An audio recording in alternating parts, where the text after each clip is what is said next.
based on this.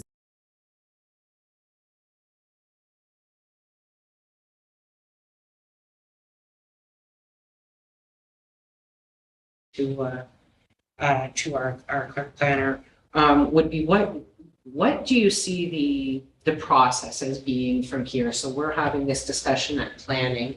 Do you envision further public consultation?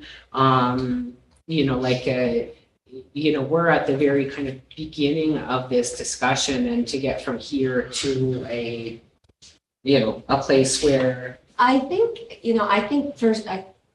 first of all, I think we need to perhaps put up a, like we've done in the past on our website where people can, provide comments, put something out there on our news and notices, that council is considering a bylaw on short-term rentals. We appreciate your feedback, kind of, communications people. I have quite a bit of stuff that we got the last time around from residents, which obviously is, they're welcome to re-engage or we'll certainly carry forward the concerns that we did receive in the past.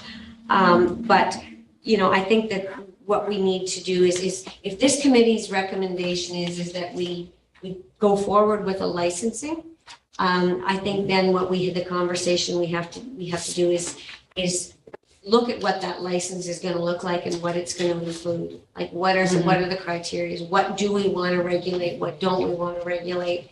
Because like somebody said earlier, every municipality has its own challenges. What might be really important here, to us, like things like septics, City of Toronto, I don't care, they don't have any, so, that's the kind of thing that we want to, what does our license look like? What's it going to involve and what's it going to cost?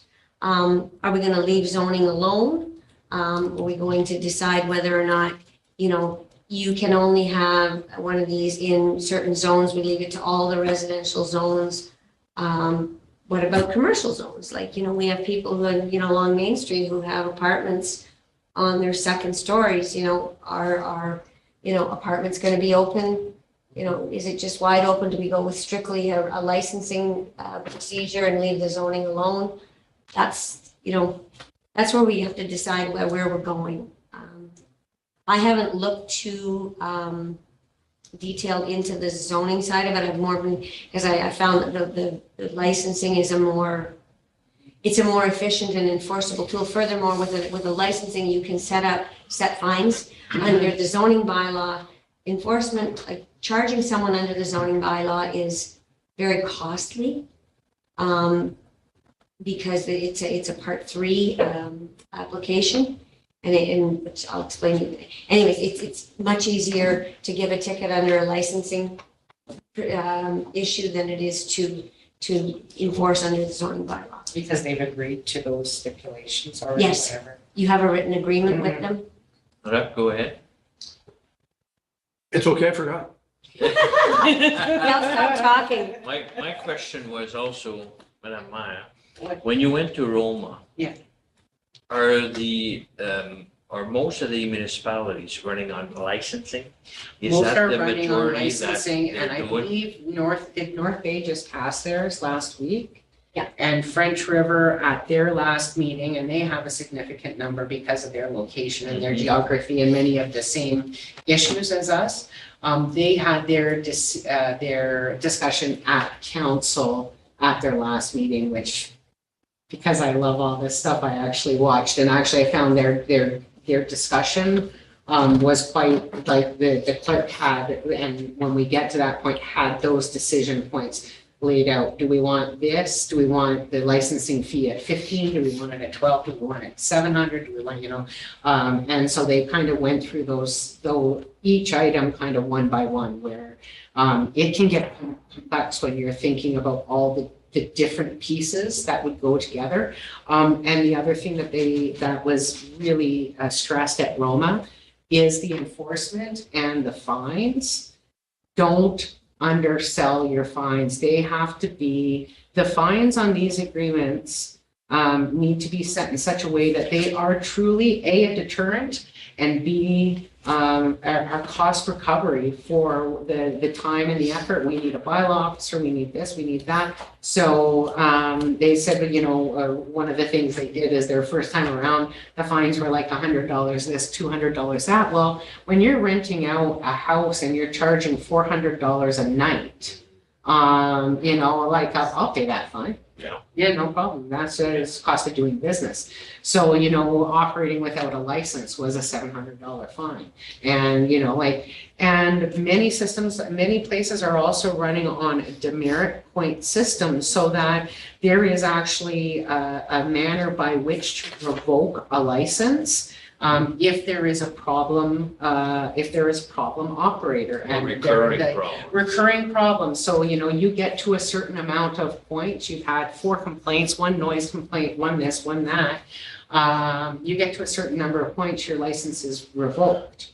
Another thing that some municipalities have done is cap the number of licenses overall. So there are 50 licenses available in the municipality. There are 75. I don't know how you come to that number, but what makes that interesting is that if your license is revoked, we already have a waiting list. And you go to the bottom of the line and you might be a year and a half, 2 years before you're back in a position where you can reapply for your license. So then it really does become a deterrent. I don't know if you know the answer, but what would be the rationale for capping it? I think the rationale for capping it is it's a couple of things. It's to discourage like the commercial investors. Where, if this becomes a very popular destination, while we say it is waterfront or recreational property, the truth is many of our waterfront recreational properties are now like residential neighborhoods. This is where people live, where 50 years ago they were the cottages they would go to. Many people, these are their homes. And so you are removing housing availability when you issue licenses. So it's kind of capping that number. There are other places that say you are only, as an individual, you may have 1 license. So, and that discourages people from coming in and buying 4 or 5. And then we have absentee landlords running multiple properties that are really difficult to manage. So I think capping is just a way to control how big it gets. And like I said, I don't know how you determine what that number is. Maybe you do the initial intake of those who are already operating in the community and add 20%, and because I don't know what that answer is, but yeah. I'm sure we had more operating than what I can actually see. Like when I go on like Airbnb, I can pick our West Nipissing and it'll give me how many. I'm sure there's more than what, because they're maybe not on that platform, but there's lots of people. I know people in this office who have places that they rent out, but not like that. So, but there are good operators, and I think that's something that we can't forget when we're trying to make regulation or licensing. Is that there are people who are responsible. There are on-site operators. There are, I talked to people, like I said, during the campaign who live next to one and said, "Oh, we've never had a problem because the operators live on site. It's a secondary dwelling unit or whatever that they're renting out." And so I think when we look at regulation, the goal has to be for people who are good operators, who are respectful, whatever, that the whole process isn't overly burdensome, but that it's written in a way that we have the enforcement and we have the teeth that we can address the ones that are issues as far as neighborhood compatibility and disturbances to neighbors. And then after we'll go to the lady before we run out of time. So just quick to add to what Madam Mayor was saying, I think one of the thing about the capping is specifically what she had touched on earlier, that if you cap it at 100, it's gonna force people to behave, because if they lose that license, if we do some penalties and whatnot and we take it away, who knows how long before they can get it back, right? So if we cap it at 100, we cap it at 200, whatever that number is, right? And that'll depend on, like she said, when we do our initial intake, we got it, once we find out how many we have. Yeah. Is this enough? Mhm. You know, we find out we have, I don't know, 240. Mhm. You know, do we set it at, 275, 300 and more? Do we set it with what we have? No, we don't want any more. I'm not sure that's fair, but, or do we say, do we only limit the capping to something like you said, where, only an individual or its related corporation may not have more than 2 or 1 or whatever, and control it that way? The likelihood of everybody wanting to have one is, I don't think getting a system in place is gonna get more than what we already have. I think that, yeah. Should it's hard to ask. say. I haven't talked yet, so the other thing we have to be careful too, is that some lodge owners also use Airbnb to rent their cottages at their camp too, so. might I have think to they see would be kind of- exemption. Yeah, They exactly. are Okay, perfect, Yeah, they would be exempt because they're just using that platform yeah. as a tool. as a tool, they're already zoned commercial, they're already paying, Yeah. like, Insurance, Yeah. they're there, so yeah, there's exactly, so. I think it's it's, more. Go ahead, ma'am. I Need have, your name Can I and. get your name? yeah, my name is Lisa, Lesa, and my last name is Shayikutu, CHAYER-COUTU. As for the capacity, in our little cove at Cache Lake, there's 3 of them already. The one right beside me did the septic, and it was rated for 4 bedroom. We brought that to their attention. We went through the environmental. Now their site is saying, oh, it's only 4 bedrooms. We know there's 5 because they put in the 5th one. So they're doing false advertising on the site. I had, and we live on a private road. Who's going to protect us when their people, we had one group that were 20, and they're all driving on our private road, parking in our parking on my Are property. you on Presqu'île? Yes. And blocking us from being able to get in and out of our own properties. And I have no recourse. I called the police because they're drinking and driving on the lake. They don't know our lake in the dark. I go there to relax because I have a medical condition. And then I see a 3-year-old with no parents around on the dock with no life jacket, throwing rocks into it. And I said, I have to yell at them and say, don't throw rocks in the lake. And they said, well, can we just throw little ones? I'm like, go ask your parents. I'm not your babysitter, but I'm going to protect my lake. And shampooing. They know they don't have enough water and enough septic, so they're shampooing in the lake. Well, that's it. You're going to kill our fish. In a lake that's got a high phosphorus count, that's a bad idea. Like, I want to protect our fish count too. And there needs to be accountability. If you're renting with toys, make sure you have the life jackets. Like, I seen people who didn't, and they said, we don't know how to swim, going on a canoe, obviously it's their first time, face to face, going in a circle because they're paddling the same way because they're face to face. And I had to explain to my 11-year-old what masturbating was because he's screaming on the dock, I'm a jerking off. And I reported it to Airbnb and they said, oh, that's not against our rules. I'm like, it's against the law, not just your rules. And it's hard for us because we're so close. Like, we share property line and our property is 75 Presqu'île feet. is a tight little, those who don't know where it is, it's a little private road off of Ottawa Road, and there's quite a number of houses, but they're really close together.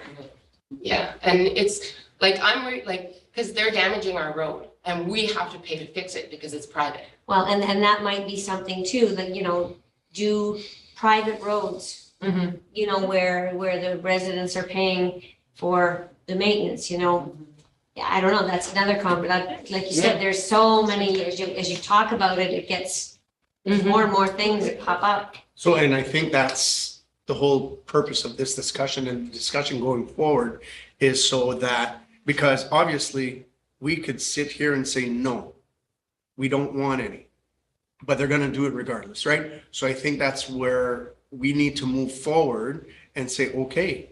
However, for incidents like yourself, at least the bylaw officer now will have something because the bylaws are there and they can go and then they can fine not the individual, but the owner, whether it finds that we determine it's, $1,200 or $1,500, whatever, like Madam Mayor said, to deter them from continuing that behavior. And at the end, also, if there's anything that is illegal, well, that'll be up to the police to enforce it, right? It Exactly. won't be our bylaw officer that'll have to enforce it. And we But- don't have a bylaw officer right now. Yeah, we do. We Yeah. have one? Yeah. For So, one but- whole week now. So, but to add, that's what I wanted to touch on a while ago. So thank you for saying. So if you have individuals that have 5 bedrooms, but they're advertising as 4 or whatnot, that's where our bylaw, no, but not even our, pardon? Our inspector, when they come for licensing and they say they've got 4 bedroom, well, our inspector will go and the fire chiefs will go and they'll look and they'll say, no, you don't. You have 5 bedrooms. But that's what I'm saying. We And reported it to LA. He did not come. He said you have to go to the conservation yeah, office.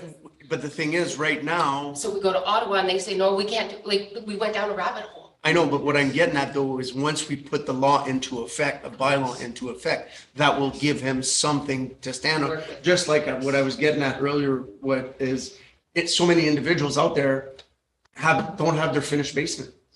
Because so their taxes are lower. However, yet their basements are all finished.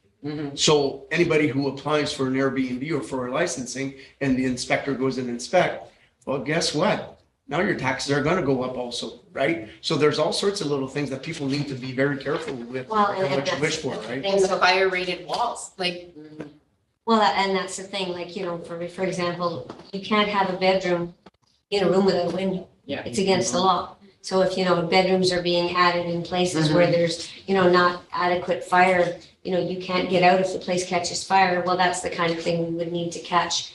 And I just want to quickly, before, I know you, go ahead, and then I'm going to try and. Okay, I need direction to I will close just this say that conversation. as to the occupancies as well, because when we were doing research last year, we did a market scan and we were looking at what was available within the community. The operators are getting wise to the fact that capacity or occupancy limits are one of the markers that we're looking at.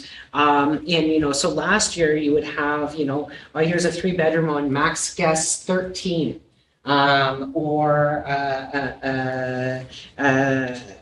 6 bedrooms 14, and like some places are limiting, no matter how many bedrooms you have, the most people is 10, or the most people set a max occupancy. But there were a lot of places that were kind of identified where it's 2 bedrooms, 8 people. And that's a little inappropriate for the size, but now you'll go back and see those same listings and their occupancy limits that they have on their listings are different. But perhaps what they're telling people when they book is different than what they're posting, because they're getting wise to the fact that those of us who are trying to control what is being done, that the occupancy limit is one of those markers that we're looking for. And it's got to be hard too, because I used to own rental property, and it's hard because what people tell you when they sign when they sign up, so you can go on an Airbnb, me and my daughter, we're going to stay there too, and 9 people show up, but the owner of the property lives in, I don't know, Temiskaming, they don't know, and then all of a sudden they're getting called, so it's going to make them a lot more strict, I guess. Property owners are going to be a lot more strict in their renting, because they're going to hold the bag for it. So going forward, my question is, do you want to do start right away with some kind of a feedback, requesting feedback? Okay, so do you want me to start to draft some kind of a document to bring back with the feedback, and maybe we'll bring this subject back to the next meeting, open it up for public input at next meeting as well, set aside a little bit more time so we can go through what we received electronically, and also if we have other residents who want to have something to say, set aside some time to do it. Yes. Is the proper way to do it is to get, before we even go online on the West Nipissing and say like, we're needing feedback, should we go to that I think if you do it before we concurrently. can, before we I put think something we could together? ask for comments. We'll say the council, planning advice, because we're essentially, we're not an ad hoc committee, but we are a committee of council to bring a recommendation back to council. So, do you think we should I recommend do both at the same time. concurrent? And if anybody wants to come to an open meeting, well, here's the date, then you can come and speak and Yeah, so perhaps Share we your could ideas. start a little bit earlier next time, say start around by 5:30. And set aside an hour and a half just to hear public comments. Now, if the only difficulty is if I get a bunch of applications that we have to deal with as well.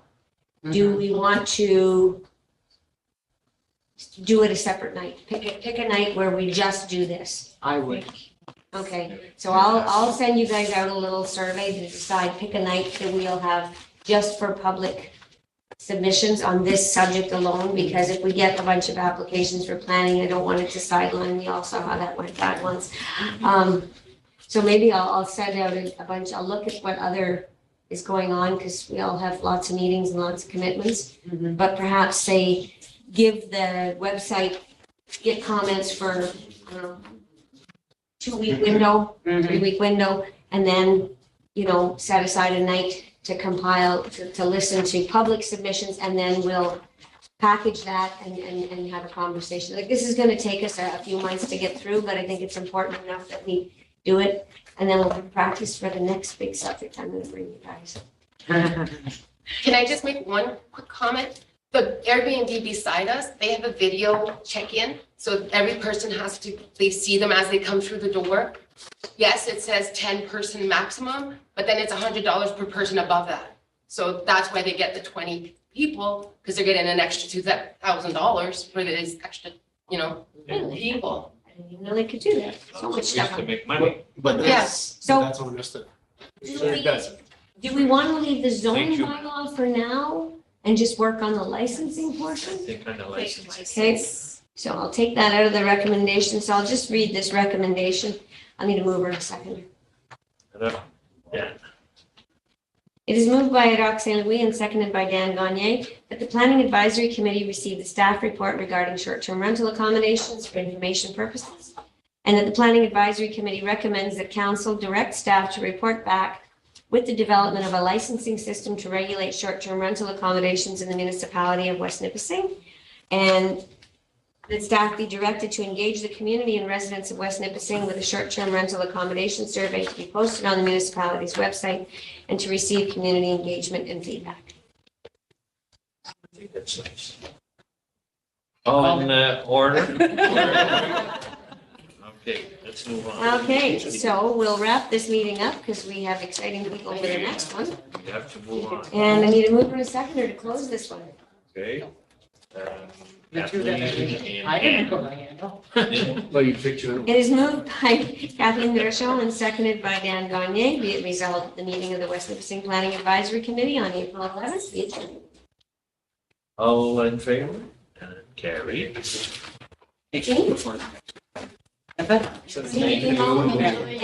the mail that was on your desk. Okay, good. You're welcome. Thank you for listening to us. You're welcome. And, Absolutely. It was nice to see you. Yes, nice to meet you. Yes. Here.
Hello,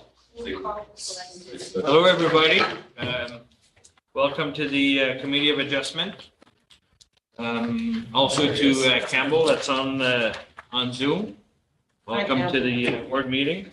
Good evening. The meeting is actually a quasi judicial forum, which means that it's law once it passed here, and mostly after the 20-day appeal period. Okay, so what we agree on tonight is done and final. If anybody from the audience will have a chance to say if you have any questions, we'll open the floor to the public. And at which time, when you do, you have to give your name and address so we can be put into the minutes of our meeting also, okay? If not, if you're with your application and it's done, you're free to leave. You don't need to wait till the end of the meeting also, okay? Come on, we gotta stay. That's right. So we'll start with our meeting with declaration of pecuniary interest. Anybody that has? No? Okay. So I do need a mover. Okay. It is moved by Roxanne Louis and seconded by Kathleen Rochon. Be it resolved that the agenda for the West Nipissing Committee of Adjustment meeting held on April the 11th, 2023 be adopted as presented. Everybody in favor? Carried. The adoption of the minutes. Do I get a mover, seconder? Jonathan and Mr. Campbell. It is moved by Jonathan Sandford and seconded by Campbell Anderson. Be it resolved that the minutes of the West Nipissing Committee of Adjustment meeting held on March the 14th, 2023 be adopted as presented. Everybody had a chance to read. No changes.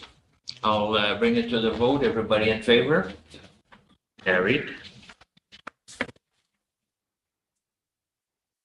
And number 5, we start our applications for consent application C-1523, Gauthier, Shauna, and Sean Pierre. Okay, it is, I need a mover and a seconder. Right. Jonathan and It is moved by Jonathan Sandford and seconded by Roxanne Louis. Be it resolved that the consent application made by Sean Cuillier and Shauna Gauthier for the creation of a new lot together with a right-of-way at 1349 Betty Road in the municipality of West Nipissing be approved on the following conditions. That a reference plan be prepared and deposited in the land registry office, that all taxes be paid to date, that the conditions be met on or before April 12th, 2025, and that a transfer deed be submitted to the Secretary Treasurer. And in the event that any portion of the municipally maintained and traveled road be located on either the severed or retained lands, that 10 meters from center line of the maintained and traveled roadway be transferred to the municipality. Through you, Mr. Chair, this application is, so the owner is the owner of this large parcel. And what is being proposed here is to create a new lot. And currently Betty Road ends, is the end of Betty Road and the municipal turnaround. You'll see that it kind of comes down here at the bottom corner. So for the purposes of expedience and because the municipal road doesn't actually touch the lot line of the new property, there's a right-of-way being granted off of the existing driveway of the owner. Should the road be extended and you know, the lot be touching the road, then they have frontage on the, they do have frontage. But for the time being, the proposed access is by a private right-of-way over the driveway of the existing lot. Okay. My question is, you're saying that because the existing driveway and turnaround at the does not touch If you, the property because it goes down. that's right, Betty That Road, legally they cannot access that. land. that's correct, because Okay. Betty Road kind of drops Okay. at the end there. And it's, so the space between the actual traveled portion of the road and their lot line is actually owned by the owner of the lot on the south side of the road. So for right now, like I said, at some point in time, should the road be pushed through and should the road, you know, be straightened up, and they would have frontage, that would be, they would have sufficient frontage on the road for the lot to have its own entrance, and the right-of-way could be extinguished or relinquished at the time. But for now, in order to access this lot, there is a private right-of-way being granted. Anything else to add? Yeah, the only thing is, like you guys are saying, we don't know exactly where the road is. It could be actually a lot more frontage on the road right now. Once it's surveyed, we'll see. We know that it's coming close because we've done a few surveys not too far away. And we've actually ran that line, but we never picked up the actual cul-de-sac and all that. We had a client below us that was doing some work but never finished it off. So they've actually talked the client to the bottom, have talked with the owners to the top, and if there is a problem, there may be a simpler way to finish it off. So. Okay, thank you. Kathleen? I just have one question, and it's probably through you, Mr. Chair, to Mr. Goulet. Is there a reason why the lot wouldn't just be made rectangular to touch Betty Road? I was waiting for that one. Yeah, We've had that conversation. I'm sure. The owner of all of the land have maintained that little triangle spot. It's a lawn. And they have it's beautiful lawn, and they've actually flower beds and kind of stuff like that. She wants to keep it. So I said, well, we'll try it. If I get a comment back, we'll see what happens. But it's all into where this road's landing. Once we get it surveyed, we're gonna go back to Mel. We're gonna show her what's going on. And at least we can see if there may be a little bit of change of configuration in that end. Because we don't know where everything is. We've done this off of Google, and usually we'll do more once the survey's there, and maybe that road will be on the north side instead of on the south side. Okay, correct. Thank you. Anybody, any other questions? Any questions from our audience? No? Any questions from our audience here? No? Okay. Basically, it's and it has more than the minimum area. So if not, I'll bring it to a vote. Everybody in favor? Okay, carried. Okay, so we'll move to number 2. C-2223, Yves Talfayre, Luc Lachance. And I need a Monsieur Roch and Jonathan. It is moved by Roxanne Louis and seconded by Jonathan Sandiford. Be it resolved that the consent application made by Yves Talfayre and Luc Lachance for the creation of a new lot on Delorme Road in the municipality of West Nipissing is approved on the following conditions. And before I get started, with your permission, Mr. Chair, there's a concurrent minor variance that goes with this. Can we consider them both together? Yes, If that's you're right. okay? I had read that. Yeah, that's my bad. And I don't know where my resolution is for minor variance. Minor variance application, the Oh, there it is. 23-04. Yes, that's correct. So I'll read the resolution and then I'll go through it. So the resolution for the severance, the reference plan be prepared, the taxes be paid, the conditions be met before April 12th, that a transfer deed be submitted, any portion of the municipally maintained road conveyed to the municipality. In this case, prior to final consent being granted, the owner shall install individual water services to both the severed and the retained lands at their own cost, and that the owner shall pay to the municipality of West Nipissing all amounts owed for the local improvement for the installation of the water on Delorme Road, and I'll get into that in a second. And for the minor variance be approved to reduce the minimum lot area from 2,000 square meters to 1,393, so essentially 1,400 square meters. For the following reasons, meets the general intent and purpose of the bylaw, meets the general intent of the official plan, and the variance is considered minor. So through you, Mr. Chair, this property is on Delorme Road. You'll note that along Delorme Road, I don't know if I have a picture of the other side. This is the general parcel fabric for Delorme Road. So you'll see that the severance of this lot is not out of character with what is already going on Delorme Road. And in fact, most of the lots are about the same size as what is being proposed here. Where there is a little bit, this DeLorme Road water main, the water main that extends down DeLorme Road was put in as a local improvement many, many years ago. And there is a cost to this lot. This lot is currently not hooked, neither the severed nor the retained, it's fully vacant. So there is a levy attached to this lot that needs to be paid for the water. And both properties will have to bring a service in from the main. There's no service to either of the properties. They're not hooked up to this lot. So that is one of two of the conditions that need to be met. And as far as the minor variance is concerned, based on the general lot of the size of the neighboring lots, yes, this is a little smaller than our required lot of area for parcel servicing. However, I don't believe that it's out of character with the existing neighborhood and the parcel fabric for the general area. So that is the story of this one. And basically, it's just two new building lots. The owners of this lot actually live on the opposite side of the road. They bought this together, decided to split it, and they're each going to build a house on the other side of the road. Perfect. Nothing to add, Don? Straightforward? Any discussion from our, straightforward? I Yeah, always go ahead. have one question. For the improvement charge, is that charged per new lot? Like, is it a flat fee per lot, or is it going to be charged twice, one for each lot? Or is it charged on, it's gonna be charged once on the current lot and then This was a very strange local improvement, and it was done a bazillion years ago. So one person paid for, or a handful of people paid to put the water in, on the condition that each time somebody connected to that water, those people got money back. So usually a local improvement is done where the municipality foots the bill and charges all the lots.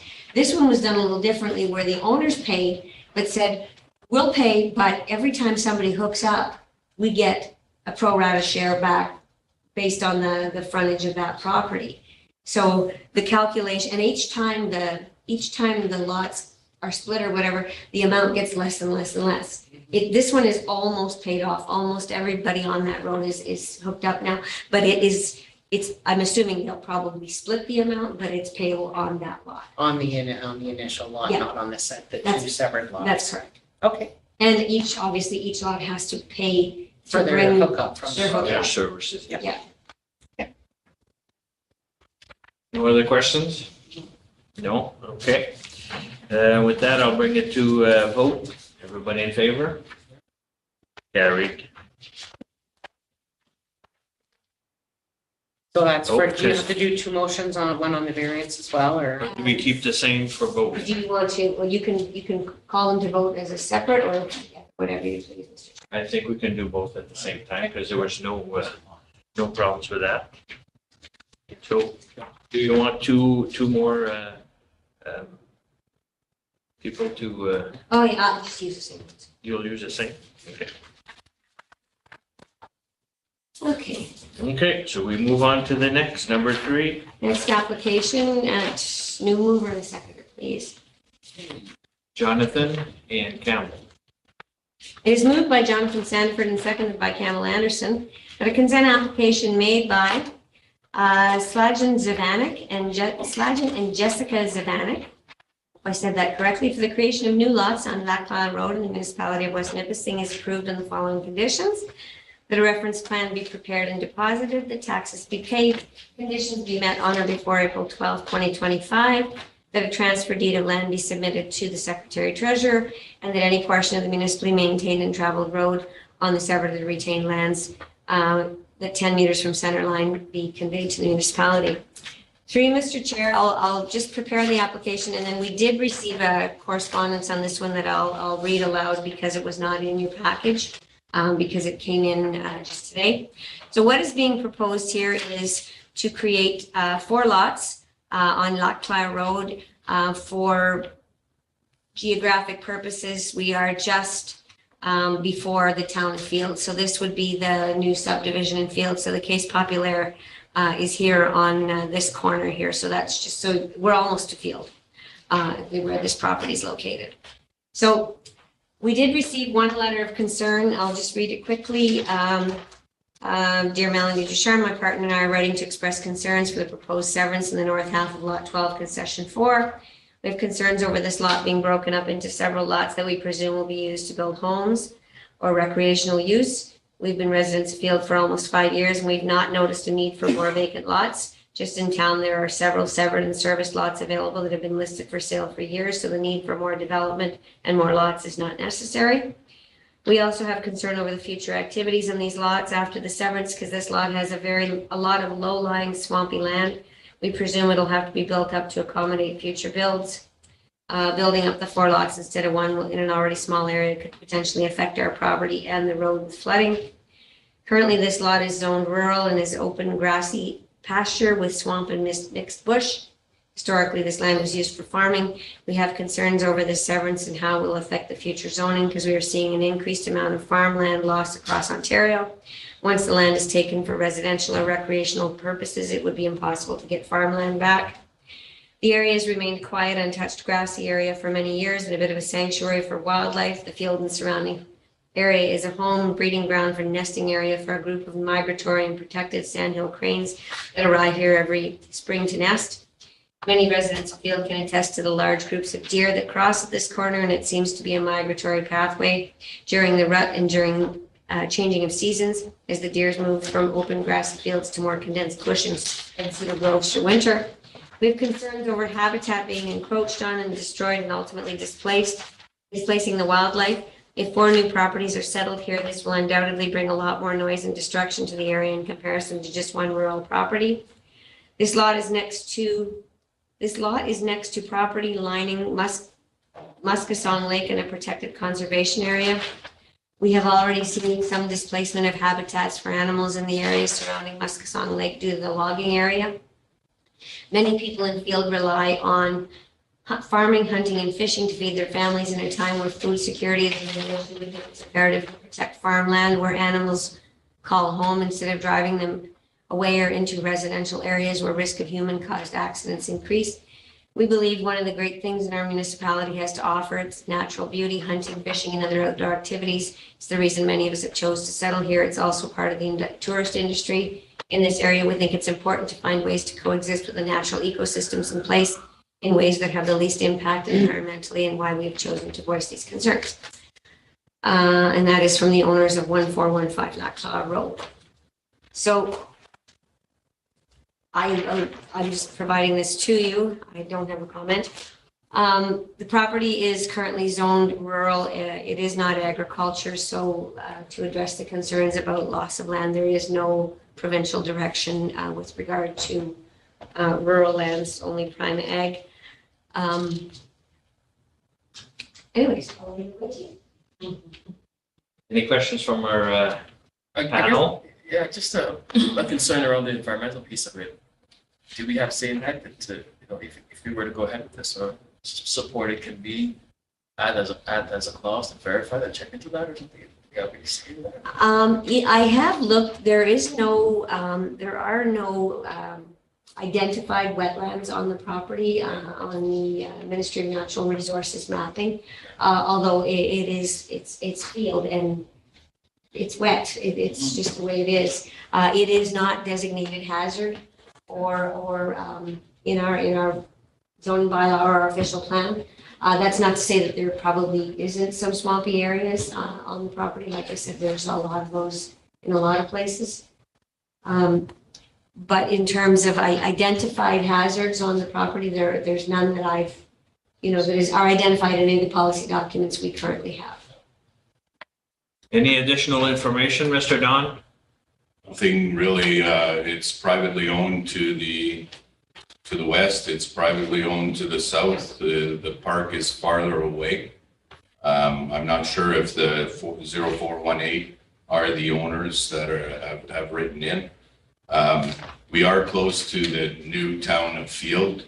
I'm figuring that with time, if it's gonna grow, that's where we're going. This property in behind here is owned by the municipality. Yeah. Municipality owns all of this in the back here. The white? This Oh, big this big piece in the back. That's all. So it's kind of an area where field could grow if, Historically, in the seventies, when the Sturgeon River flooded and all of the homes along the Sturgeon River were displaced, the municipality created this subdivision. And everybody that was moved was given a lot in this little subdivision. That's how it came to be. So the municipality acquired their lands and gave them a lot in the new subdivision to build. That's what happened. So that's how that little subdivision came to be. Okay. I'll just have one question. Yeah, just in the letter of concern, they mentioned low-lying land, and is there any concern There may for be, hazard land? well, not hazard, but the lower lying land will be at Severed 3 way down in the south corner. Okay. Everything else, if we had an overhead picture, you could see it's an actual, it's an old field, I guess it was, and as they stated, cows were pasturing, and so I'm figuring it wasn't swamp. So the building up issue is not really an issue that you're saying? Sorry? The building up, raising the land? I don't think they'll have to go up that high, actually. Okay. Because I think once they get out there, like, and it's looking at it, there are houses on the north side of the road, and this land is a little higher than there. It does gradually go down because, as you can see on the southwest corner, there's a lake down there. So whereas normally it's gonna go towards there, and that's Muskasong, so. But it's a fair distance from. Yeah, it is. Absolutely. Muskasong, as they did, there is a conservation group on this lake, but this isn't waterfront property. It fronts on the road, so they typically don't have any concerns, the group themselves. We only circulate them on waterfront development. And the lots all meet the minimum lot size. I'll have the correct size. Okay, no other questions on this? I'm okay with it also. We'll bring it to a vote. Everybody in favor? Carried. Okay, number 4. C2423, James and Jenny Weiss. This.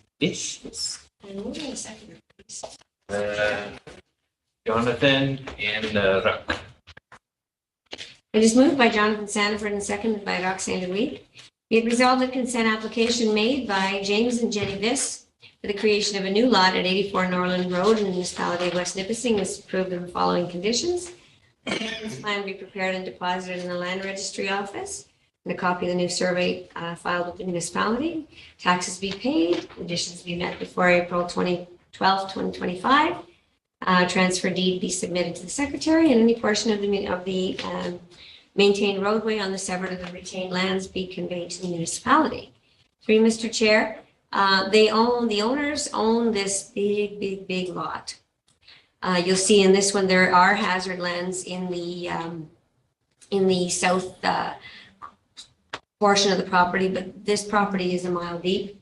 So it's a fair ways away from the proposed lots. Proposal is for 3 residential lots along Norland Road. The owner's family own the property on the north side, which actually fronts on Deer Lake, way higher, but this is back lot. Not back lot, it's south side of the road. And basically 3 residential lots, all of which meet the required frontage and lot area for the rural zone. Perfect. I see here also that the lands to be transferred to the municipality, is that there's not enough room for the road right now, or No, has that been done? everybody owns face to face. Yeah, the There's no road- road allowances in West Nipissing. Aha, Yeah, This so- is how they're created. So okay, when we get the opportunity, we take the road.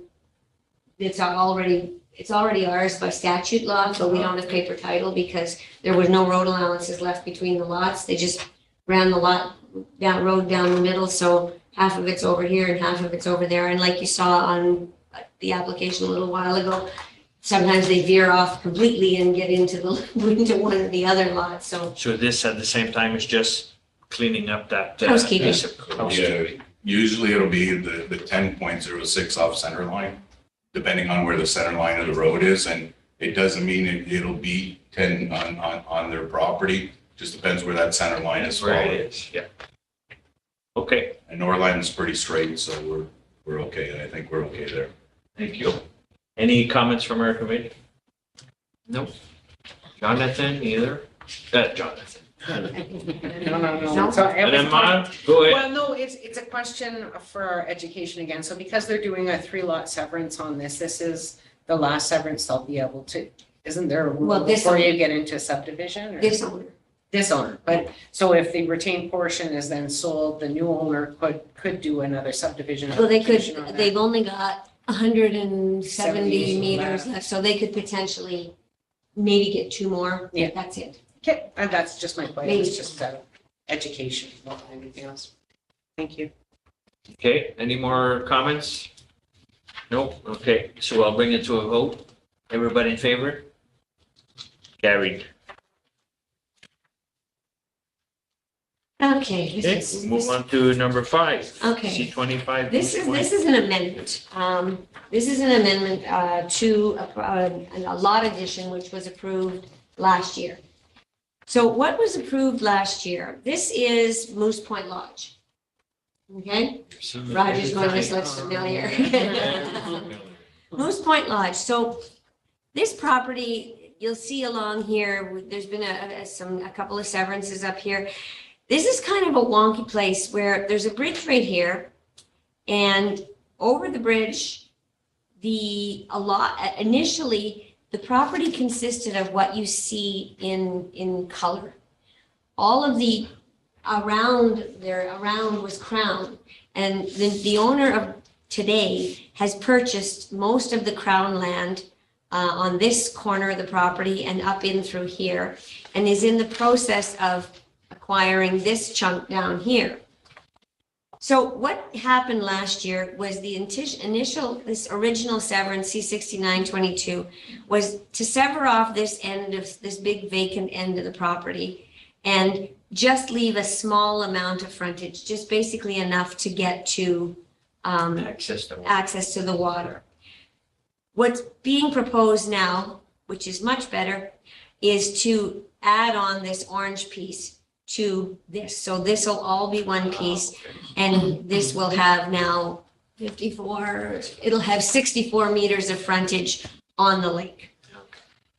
The caveat is that this piece here, the retained lands now is less than the required amount. So a condition of this is that they have to acquire this from the ministry, this Crown land down here, so that the retained lands has sufficient lot area to continue on its own. Okay, So, and that is in here as a condition that they will acquire from the lands lying south of the retained lands, the Crown portion, which is already underway. And they've already applied, correct? It's not an apply, it's bigger than that. Okay, yeah, there's lots more going on here. So and the next application that's behind this, it's farther down and I might as well explain it. This is you'll see there's multiple, you'll see all these lines underlined here. There were rights of way because this was all private. So this was all one big piece, and all these other lots that you see down here, they had private rights of way over top of the Moose Point properties. But none of them were in the right place. So even though they were all surveyed and you know, They were good on paper. the actual road which went through the property wasn't anywhere near where the actual survey were. So conditions of past severances up here and down here were that they actually survey this right of way and put it so that everybody gets the right of way where it actually lays on the ground. So that is a portion of, that's one of the amendments that's farther down in the pile. But so the purpose of this one, and I'll stop blathering on, is to basically make this lot addition bigger than what it was previously applied for. Questions? Rob? go ahead. So many. Simple of what he's doing is he's taking one of the dwellings and adding it to the lot. So that the middle one, you can see there's like a cross, looks like a go over. That's just kind of a shed, kind of big shed. The next one over, That's an actual dwelling, like that's one of the cottages that they had. We call it the old school. It's the original dwelling that, for Moose Point, So this dwelling and the shed are going with with all of that land there. So that'll be, okay. Yeah, instead of going at it in another lot, he's gonna keep that all together, which we will then also not change the zoning. It'll be still commercial.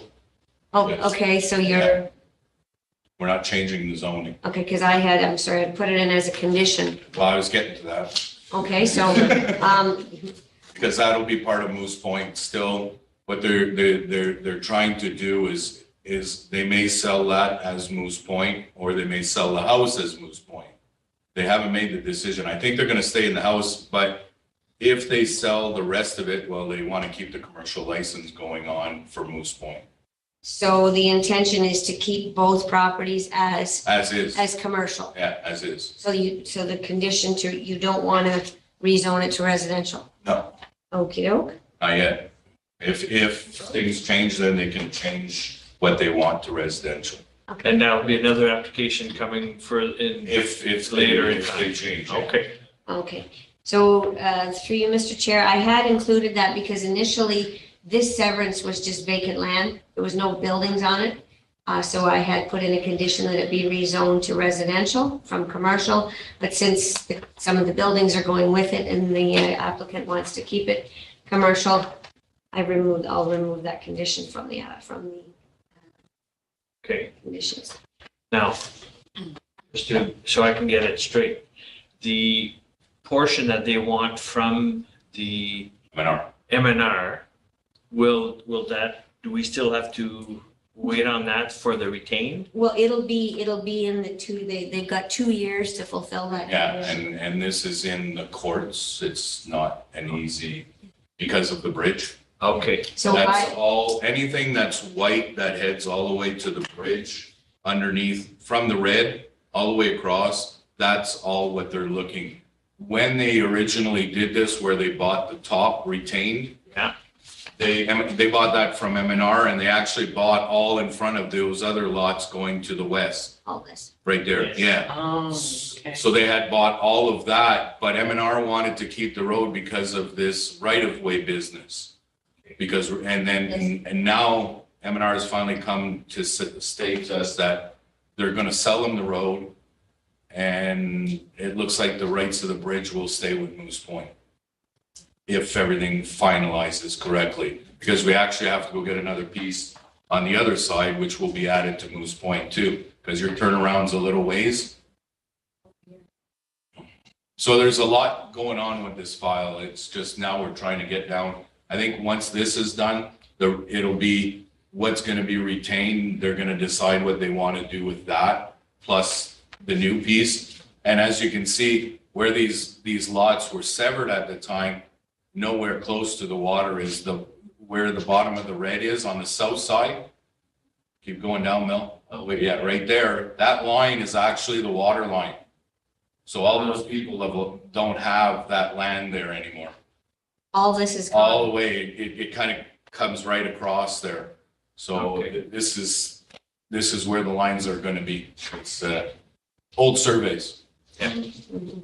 I actually think the NR 24A was done in the 1930s or something like that when they actually did this up.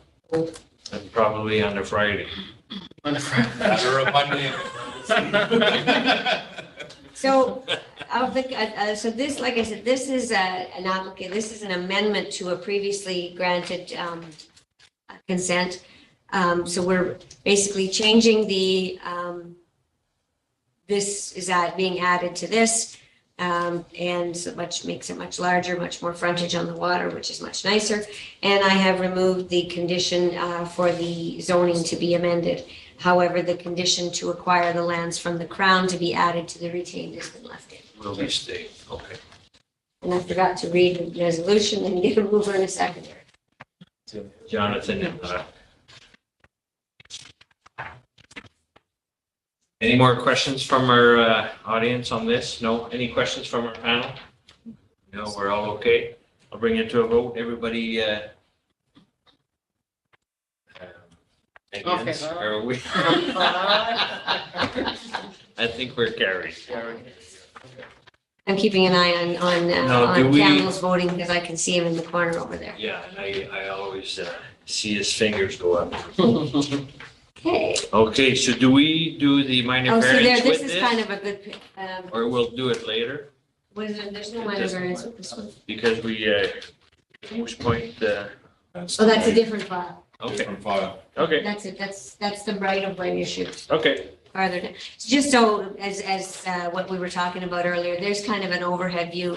You'll see how the property was laid out in the middle of this point. So this was all crown ran all the way around this whole property.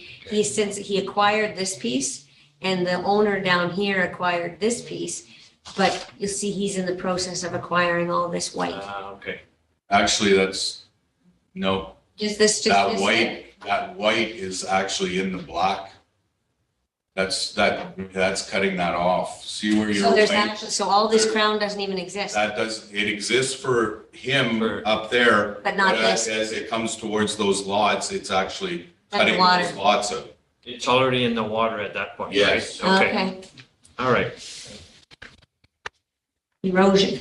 You No, just not, I don't think it was, at the time, wasn't done well, properly. it was probably because of the dam. Okay. When they put in the Tomico River Dam is what changed the topography of everything, because now the water was controlled. So onward and upward and back We to move cafe. to number 6, Jerry and Lee's Manal. I need a seconder and a Jonathan and Campbell. It is moved by Jonathan Sanford and seconded by Campbell Anderson, the consent application made by Lees and Jerry Menard for the creation of a new lot on Levac Road in the municipality of West Nipissing is approved in the following conditions. That a reference plan be prepared and deposited in the land registry office, the taxes be paid to date, conditions be met on or before April 12th, 2025. That a transfer deed of land be submitted, any portion of the municipally maintained and traveled road be conveyed to the municipality. That the municipal clerk shall pursuant to section 65 of the Drainage Act instruct the engineers to apportion the assessment for the maintenance for the parts into which the property is being divided for the Sayer drain. And that the owner shall at his own cost be responsible for the installation of water and sanitary services to the municipal land. Mr. Chair, this was all one huge piece of property at one time. All of this part 6 all the way across to here. For reference, this here property, this is where the 3 duplexes are built along Levac Road. So they're right here in this property right here. Okay, these ones were sold off and built upon. And this one was actually acquired by this owner here, who actually has frontage on the highway. And he acquired it, I think initially he was going to create an entrance to the back of his property from Levac Road so that he could access this back portion. It's still just bush. And he's planning on selling and building elsewhere. So wants to sell this lot off as a building lot, which is what it was originally severed for. And then sell his own property up here, which has, like I said, access off of Highway 17. He doesn't need this access. This lot has sufficient frontage and lot area for partial servicing. However, this property actually can access full services. There's a manhole right in front of it at the intersection of Booth and I think it's Booth Road and Booth? Edward. And Levac Road. There's both municipal water and sanitary are available for that lot. And like I said, this was initially severed as a building lot. And then subsequently added on, but now it's coming off again. Any questions? Don't show your other map. It actually is. Is it wrong? Get it. Just through conversation, just because it's not far from my place, is there any easements there or anything There's for natural gas? There's a big old gas line that runs through the Baronet's property. You can see it right here. Yeah. Right here. And nothing on that? No. Okay, No, it's here. So Okay. those three duplexes are right in this section here. It runs in behind and then crosses the road. Okay. If we don't have any more, Campbell, did you have a question on it? No? Okay. So I'll bring it to motion. Everybody in favor? Carried. And we continue. Number 7, Monique and family Valliere. Mover and second. Ideally, Campbell and Jonathan. It is moved by Campbell Anderson and seconded by Jonathan Sandiford that consent application made by Monique Valliere and the Saint Jean family for a lot addition at 312 Savignac Road in the municipality of West Nipissing is approved in the following conditions: that a reference plan be prepared, that taxes be paid, that conditions be met on or before April 12, 2025, that a transfer be submitted to the municipality, that any portion of the maintained and traveled road be conveyed to the municipality. The municipal clerk shall, forget it, we don't need that, it's a lot addition, forget it. That a PIN consolidation be registered in order to consolidate the lot addition lands. So this is a severance actually from a long time ago. Now, Don? can you take out reference plan? Oh, that's right, we don't need one, Reference it's already plan done. needed. You're right. Thanks. So this was a severance from many years ago, and what happened was, on the plan, you'll see there were parts created. See these little slivers, the orange slivers? And then there were parts created for the road, part 16, and for Savignac Road. But what happened was when they did the transfer to the owner, they missed these slivers. So this particular property is essentially landlocked. Doesn't have access to the municipal road on either Savignac or Rainville. So, and these pieces here were still in the name of the family. So the family still owns the property, so they're able to do this housekeeping. So basically, the rest of the property, which is surrounding this lot, the family is just going to convey these pieces to their brother who lives on this property so that his home actually has access, legal access to the road. Makes sense. Yeah, just housekeeping, straightforward. And as Don indicated, I had put in that this survey's already done for this. They just forgot to convey all the parts, so he doesn't need a reference plan. Okay. I'll bring it to a vote. Everybody in favor? Carried.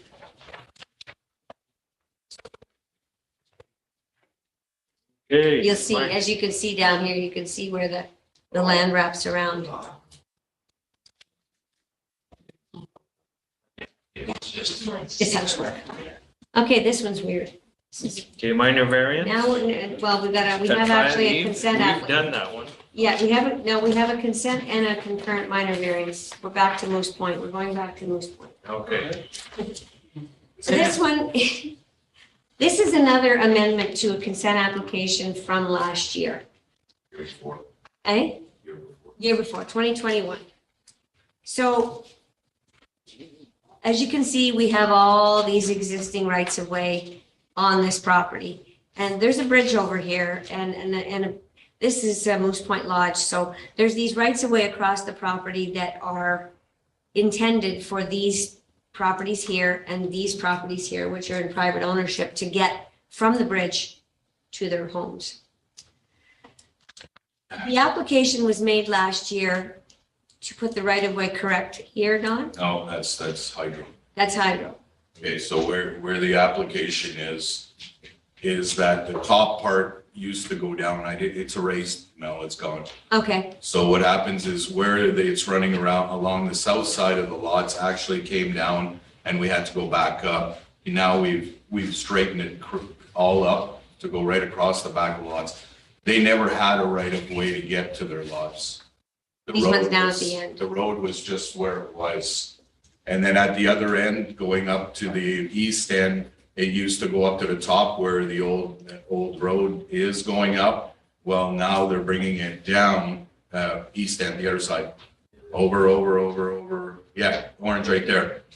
We're bringing it down there to join and that other piece of the right of way will be taken out. But we have to wait till M&R sells that over so, because M&R kept the road So you can tie into the, existing. Okay. so question, so we're clear. The orange is where the road is right now. right now. At So what this- we're doing basically is making it where it is as opposed to where it was supposed to be. That's right.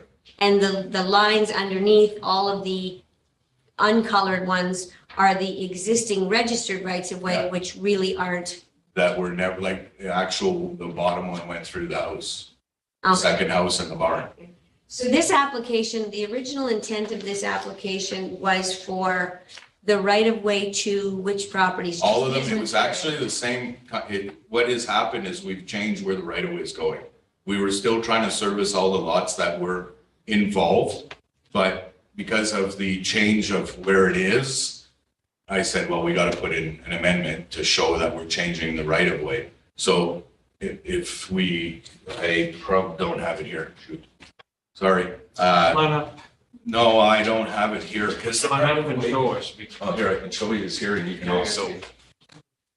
So the right of way came down, something like this, then came back up and then went like this. Okay. Because of where the road was in the bush. Well, he's come in now and instead kept it at the back of all of their lots, actually put in a road going all the way down here, so that all of these lots here have access to that there. These guys down here, this one was here, this one's always been in the same plans as everybody, but it used to come down like this and across like that. Okay. So now we've just cleaned everything up, made it so that it works, and and from before, because when I first applied for it, it was a little more drastic than this. So we've kind of cleaned it up to make it work. So over here, this is owned by M&R. All of this here. So they're trying to, like Melanie's saying, that acquisition is in order. There's a bunch of other court cases going on because of the bridge, but this road's coming with it. M&R is going to get rid of it because they shouldn't have took it to begin with. Like, it should have been all So access it'll be all private road from the bridge, from the bridge, from the east side of the bridge over. including the bridge. Yeah, and a little section at the bridge So- for maintenance. So question for you, will you be surveying the bridge Yes, and adding it to, Yes. as part of the right of way? not this one though. But in the I can't future- do it because it's M&R. That'll But in be- the future, Yes. Okay. yes. so the that would right be- of way will extend all the way from the east side of the bridge to I'll the go back west. to your other picture. Okay. From the previous Moose Point. Okay, so right here, this will do. So you guys, this is where there's a kind of a hydro thing in here. So when we come over the bridge, we're gonna have a little piece here for maintenance. Because the plow does back up to the bridge and starts taking off. The cul-de-sac is kind of probably about here. But we're gonna have a little piece, M&R is gonna sell them a piece for maintenance Okay, of the bridge. Well, sell them. so just for everybody's identification, the entire road there, which is municipally maintained, is on Crown land. Okay. As is a lot of our roads up. All of that This is area. Grant Township, one of the former unincorporated areas. Well, not all, actually. No, but a lot of it is. A lot, because we actually did a severance not too long ago for the, I won't think of their names, but the road actually goes through their property. So that's one place that they got chunks of the road back to them because it wasn't Crown. But a lot of the, like up towards Tomico and all that kind of area, the road is on Crown land. The Ladke's. And the right of way that's in the orange in that previous slide, is that privately maintained or is that Yes. maintained by us? No. So where does the municipality maintain to? The bridge. At the bridge, just on the east Just side of the before bridge. bridge? Yeah, Right so here. there's a Okay. cul-de-sac right here. Okay, They actually back up to the bridge Mhm. and then start. and there is no, like, we're not under a private, you know how some of our private No. roads are, Not okay. this one. Not this one. Good, We that don't- looks expensive. Well, it's hard because he keeps moving it. It's Yeah. hard to maintain. Yeah, it's. Okay, it's been, that would be my only. So basically, that is what this, the purpose of this is to just amend the previous application. application, which was, because now they've moved where that right of way is going. Okay. I needed a mover and a seconder, so Jonathan and Campbell. So if we're all as clear as mud on that. We're carried, everybody's clear? All right. Okay. So we're down to our last one. Last application. This is an amendment. Two. This is another amendment. Okay, This is an amendment, okay, I'll okay, I need a move it a a second. mover. So, Jonathan? Ruck and Kathleen, Oh, problem. just to get everybody in the mix here. It is moved by Roxanne Nguyen, seconded by Kathleen Rochon, that an application made by Renee Daou and Sandy Graff for the creation of a new lot at 135 Dubuque Road is approved on the following conditions. A reference plan be prepared, taxes be paid, conditions be met before April 12, 2025, transfer deed be submitted, and the municipally maintained road be transferred to the municipality. This one is coming back. This one was approved in 2022? Or, I think we're at 2021, or- whatever. Anyways, it was approved, the request was only for 1 hectare. It was a 1 hectare, 60 meter, Severance. it was just a 1 hectare minimum lot area, minimum lot frontage. They've subsequently decided that they'd like to do something bigger. So their request is to increase the proposed severance from 1 hectare to 6.1 hectares. That way they have a little bit more flexibility on what they can do with the property. Different buyers. Yeah, different buyers. And straightforward, lots of land, no, nothing to, Retained land is 15 still lots. Any questions? Straightforward, everything to go, so, we'll bring it to a vote. Everybody in favor? Harry. So, the adjournment. We. I need a mover and a seconder again. Jonathan and Kathleen. It's moved by Jonathan Sandiford and seconded by Kathleen Rochon that the committee adjustment meeting is adjourned. To May, Will be May the. Let's see.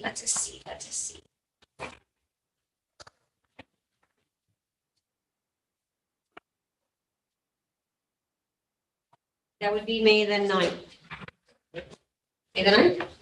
everybody, Everybody everybody okay? Cool.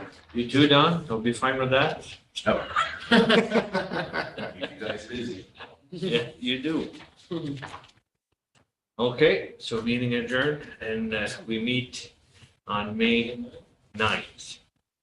I will not be in. You're not here? Same time?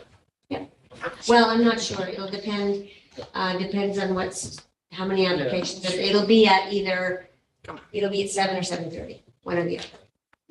Do you have Or- anything for planning on May 9th? Really? Yeah, okay. Yeah, oh,